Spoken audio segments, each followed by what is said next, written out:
No sooner did the government announce a phased removal of coronavirus-induced curbs, the anti-CA lobby has come out of the woodwork, preparing to organize a nationwide campaign to protest against judicial action initiated against anti-CA rioters and mobsters by the central government. Swinging into action, the lobby has called a mass protest movement even as the country gears itself up for revival after staggering under the economic shadow of coronavirus lockdown. The protest, termed as Sabyadrak Jaiga, has been called by anti-CA demonstrators on June 3rd on the pretext of opposing the repression on anti-CA activists and democratic voices of dissent. The anti-CA lobby has made a clarion call to organizations that have pledged their support to the cause to organize protests in their respective campuses or area on June 3rd at 12 pm while maintaining norms of social distancing.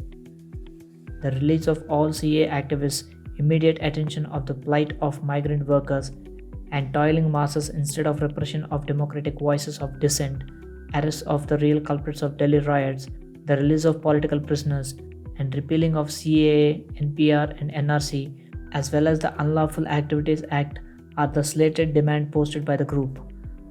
The call for protest has come at the time when the anti-CA protests have lost steam, partly because of onset of coronavirus outbreak and largely because the government has been strict against the transgressors who has indulged in riotous, anti-India and seditious activities under the pretext of participating in peaceful protests. The lobby of seeking the release of offenders such as Sharjeel Imam, who has urged the Muslims in the country to break away Assam from the rest of the country, and Natasha Narwal, the Pinjra Tot activist who allegedly incited communal violence during the anti-Hindu riots in northeast Delhi in February.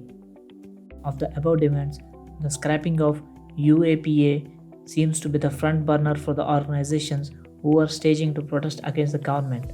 Over the last few months, several anti-CA writers and protesters such as Safura Zargar, Ishrat Jahan, Khalid Saifi, Gulfisha Fatima, Sharjeel Imam, Shifa ur Rahman, and many others have been booked by the Delhi police under various sections including UAPA for their patently anti-national and seditious activities. Recently, Pinjra Tot activist Natasha Narwal was arrested and slapped with the stringent Unlawful Activities Prevention Act for her role in inciting the anti-Hindu communal riots in northeast Delhi in February. Through the protests, the anti-CA lobby seems to pressurize the government to submit their demands at a time where they already overwhelmed with the coronavirus crisis. Thanks for watching. Make sure to give us a like and also don't forget to subscribe. And not just subscribe, ring the bell so that you don't miss any video from our channel.